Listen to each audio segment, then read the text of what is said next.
नमस्कार साथियों। दोस्तों एलडीसी का आपका एग्जाम लग चुका है और उसकी कट ऑफ क्या जाएगी, आप लोग बड़े असमंजस में हैं कि मैं टाइपिंग की तैयारी करूं या नहीं करूं। ठीक है दोस्तों, तो देखो सबसे बड़ी मैं आपको बात बता देता हूं कि अगर आप दोस्तों क्वालिफाई हैं, आपके अगर 40% दोनों में नंबर है उसके अंदर, और आपको लगता है कि टाइपिंग आपके लिए आपके फ्यूचर के लिए बहुत अच्छी साबित होने वाली है। मतलब वैसे तो टाइपिंग बहुत खराब चीज़ नहीं है, बहुत अच्छी चीज़ है, ठीक है। लेकिन समय के प्रबंधन की बात है कि अगर आपके पास में कोई दूसरा लक्ष्य है कि मेरे पास में एक दूसरा टारगेट है, वो अभी नज़दीक है, चाहे वो सीईटी का हो, सेकंड ग्रेड टीचर का हो, अन्य किसी भर्ती का हो, तो आप दोस्तों अगर मात्र आप क्वालिफाई हैं तो आप अगले एग्जाम के लिए तैयारी कीजिए अच्छे से, टाइपिंग अभी मत कीजिए। लेकिन आपको लगता है कि नहीं, आपके फ्यूचर के लिए आपके पास कुछ ऐसी अपॉर्चुनिटीज़ हैं जिसको लेकर अगर आप टाइपिंग कर लेंगे तो वो आपकी टाइपिंग काम में आएगी, बेकार नहीं जाएगी। ठीक है, तो आप बेशक आप टाइपिंग कीजिए अगर आप क्वालिफाई हैं तो। ठीक है दोस्तों, वैसे तो आपका सिलेक्शन उसके अंदर मुश्किल ही है, ठीक है, वो नहीं होगा, लेकिन ये है कि आपकी टाइपिंग बेकार नहीं जाएगी। और दूसरी बात कि अपन कुछ कह नहीं सकते, ये अधीनस्थ बोर्ड है, यहाँ पर कट ऑफ अगर अपन मान के चलते हैं 40-50% कट ऑफ जाएगी, वहाँ पर भी कट ऑफ है वो 64% भेज देता है। ठीक है, तो ये अपन कुछ कह नहीं सकते हैं इसके बारे में। अब अपन बात करते हैं मेन मुद्दे पे जिसके लिए मैंने वीडियो बनाया है।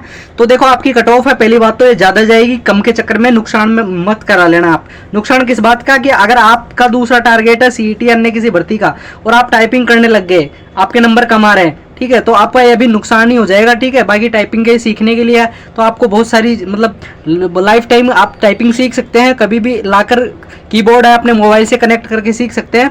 बाकी आप ये सारा नुकसान उठाने की कोशिश मत करना। अकाउंटेंट से आप सबक ले लेना। जूनियर अकाउंटेंट की जो कट ऑफ गई थी दोस्तों, बहुत ही ज़्यादा कट ऑफ गई थी, इतना अनुमान नहीं लगाया था कि अगर इतने नंबर आ रहे हैं तो टाइपिंग करना, आप 6-6 घंटे टाइपिंग करके अपना कीमती समय बर्बाद मत कर देना दोस्तों। तो दोस्तों अपन यहाँ पर एक तुलना कर लेते हैं जूनियर अकाउंटेंट से। तो अकाउंटेंट है उसके अंदर 1285 पोस्ट आपके जनरल की थी, मैं केवल मेल कैटेगरी की बता रहा हूँ। यहाँ पर जेआरएफ और टीआरएफ दोनों को मिलाकर 1285 जनरल की मेल कैंडिडेट की थी।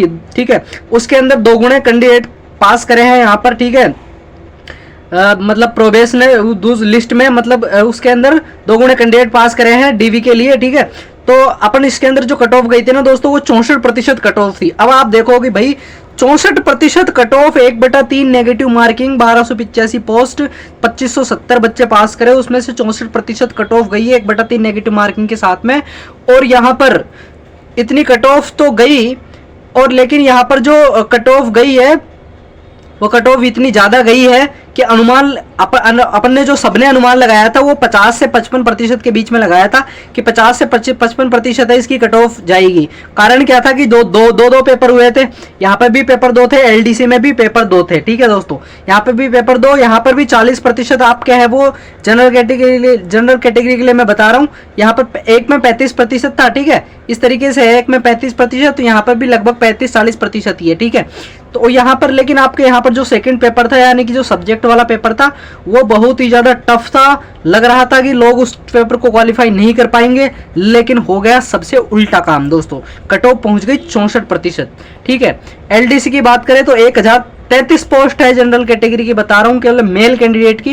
इसके अंदर 3 गुण अभ्यर्थी है वो टाइपिंग के लिए जाएंगे, 3099 बच्चे यहाँ पर पास करे जाएंगे, 2570 3099 लगभग अंतर है आपके 500 बच्चों का। ठीक है, 500 बच्चों का अंतर है। लेकिन दोस्तों यहाँ पर जो दोनों पेपर हुए हैं, यहाँ पे दोनों पेपर हैं, चाहे आउट ऑफ सिलेबस जरूर थे, आउट ऑफ सिलेबस मानता हूँ, आउट ऑफ सिलेबस थे, लेकिन पेपर वो इतना टफ नहीं था। उसका जो आउट ऑफ सिलेबस प्रश्न भी आए थे, जैसे कि इंडियन ज्योग्राफी से प्रश्न पूछ लिए, कुछ ऐसे प्रश्न है वो, लेकिन वो लोगों को आते थे, उन्होंने पहले किसी न किसी भर्तियों की तैयारी कर रखी थी और फ्रेशर नहीं था यहाँ पर कोई भी, सब किसी न किसी भर्तियों की तैयारी करने में लगे हुए थे, तो पढ़ने में लगे हुए थे, तो सबको पता था कि ये प्रश्न है वो उनसे है वो गलत तो नहीं होगा। ठीक है, चाहे आउट ऑफ सिलेबस हो।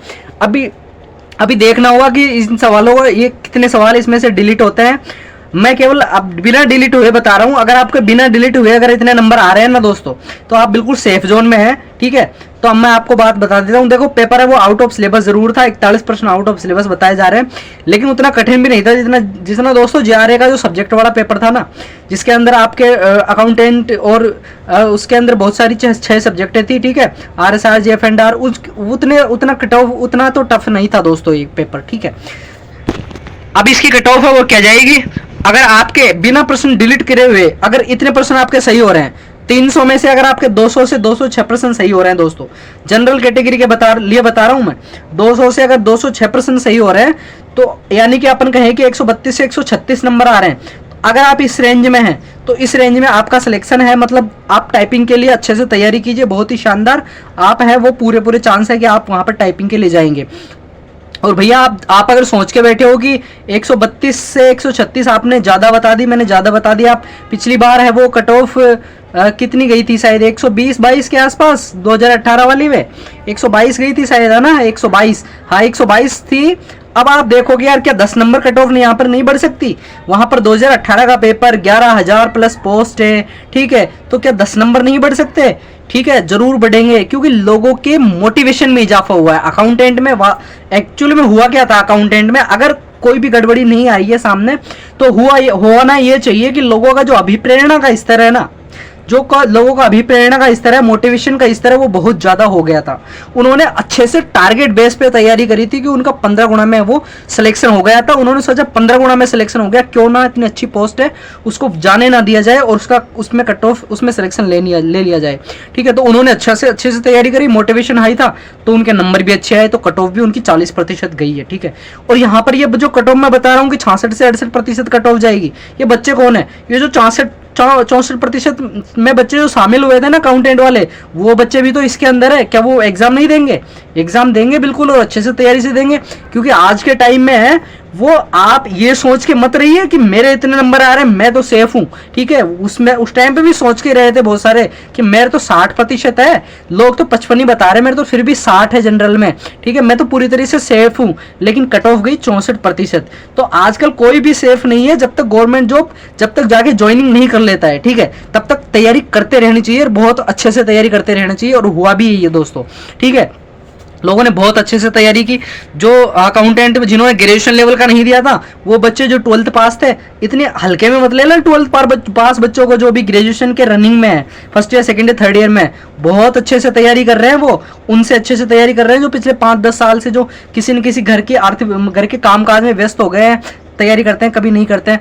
तो वो 12th पास बच्चे हैं, वो बहुत अच्छे से तैयारी कर रहे हैं, तो इनका अभिप्रेरणा का स्तर है वो बहुत ज़्यादा होता है। आपको पता है 12th में से बच्चा जब स्कूल से निकलता है तो उनका अभिप्रेरणा का स्तर बहुत ज़्यादा होता है कि जैसे कल ही जाके जॉब ले लेगा। ठीक है, तो ये सारी जानकारी थी दोस्तों। कट ऑफ ये इतनी ही जाएगी, कम के चक्कर में मत रहना, चाहे मुझे कमेंट बॉक्स में आप मुझे बुरा भला बोल लेना, लेकिन कट ऑफ तो भाई इतनी ही जाएगी, देख लो। ठीक है, हाँ अगर आप रिस्क नहीं लेना चाहते हैं, देखो संभावना तो कुछ भी बन सकती है, तो आप क्या चाहते हैं, मतलब आपके अगर मान लो 132 आप बोल रहे हैं कि भाई मेरे तो 125 आ रहे हैं, ठीक है, और आपको लगता है कि टाइपिंग आपके लिए बहुत अच्छी साबित होने वाली है इन फ्यूचर में, अगर आपका सिलेक्शन नहीं भी हुआ तो ठीक है, वो टाइपिंग आपकी बेकार नहीं जाएगी। अगर आपके 125 प्लस आ रहे हैं तो आप है वो तैयारी कीजिए। ठीक है, सॉरी, आप टाइपिंग की तैयारी कीजिए, आप टाइपिंग करते रहिए, अगर आपके लिए टाइपिंग बहुत अच्छा साबित होने वाला है। और वही बात है कि अगर आपके पास में आपके जस्ट सामने कोई दूसरा टारगेट है तो टाइपिंग को छोड़कर आप तब तक उसकी तैयारी कीजिए। दोस्तों ओबीसी की कट ऑफ है वो आपके 193 से 200 प्रश्न के बीच में रहने वाली है, 127 से 132 नंबर के बीच में है, तो डेफिनेटली आप बहुत अच्छे से टाइपिंग की तैयारी कर सकते हैं दोस्तों। ईडब्ल्यूएस और एमबीसी की लगभग सेम कट ऑफ बताइए, सेम तो नहीं जाएगी लेकिन रहेगी इसी रेंज में दोस्तों। 185 से 193 अगर प्रश्न आपके सही हैं, बात करें 122 से 123-27 नंबर आपके अगर आ रहे हैं तो आप निश्चित रूप से टाइपिंग की तैयारी कीजिए दोस्तों। अगर बात करें पर एससी कैटेगरी की, तो एससी कैटेगरी के अंदर आपके 178 से 185 अगर प्रश्न आपके सही है, अगर 117 से 122 नंबर आपके आ रहे हैं तो आप टाइपिंग की तैयारी कीजिए, वो भी बहुत अच्छे से दोस्तों। एसटी कैटेगरी की मैं बात करूँ 170 से 178 नंबर आपके प्रश्न आपके अगर सही है, 112 से 115 नंबर आ रहे हैं तो आप भी है बहुत अच्छे से तैयारी कीजिए टाइपिंग की। ठीक है, और मैं चाहता हूं कि मतलब हमारी तो उम्मीद है यही है, दुआ यही है कि बहुत कम आपकी कट ऑफ जाए। ठीक है, क्योंकि एग्जाम है वो जैसा हुआ था कि आउट ऑफ सिलेबस बताया जा रहा है, और आउट ऑफ सिलेबस है। ठीक है, डेफिनेटली 41 प्रश्न है उसके अंदर से आउट ऑफ सिलेबस है, लेकिन वो प्रश्न है, मैंने आपको जैसा कि आपको बताया कि वो प्रश्न बहुत ज़्यादा कठिन नहीं थे। ठीक है, कठिन लेवल तो कठिन था, लेकिन हो सकता है सारे प्रश्न कठिन नहीं थे। कुछ प्रश्न जो पहले से बच्चे तैयारी कर रहे हैं, अकाउंटेंट वाले भी है भाई, उन्होंने 64% लेके आए वो वहां पर 64% लेके आए वो वहां पर 64%। तो मैं बता रहा हूँ lowest level of general category, lowest student of general category, highest तो बल्लाने वाले बच्चे पता नहीं कितने होंगे, ठीक है। तो उन्होंने वो लेके आया, तो डेफिनेटली यहाँ पर भी वो 66-67-68% तो बिल्कुल लेके आएंगे, ठीक है। तो ये सारी जानकारी थी दोस्तों। अगर आपके कितने नंबर आए पहले तो आप कमेंट बॉक्स में मुझे बताइए, ठीक है। और आपके दिमाग में जो भी प्रश्न चल रहा है कमेंट बॉक्स में पूछिए, मैं आपके सवालों को जरूर जवाब दूंगा। और मिलते हैं किसी दूसरे वीडियो में। जय हिंद, जय भारत।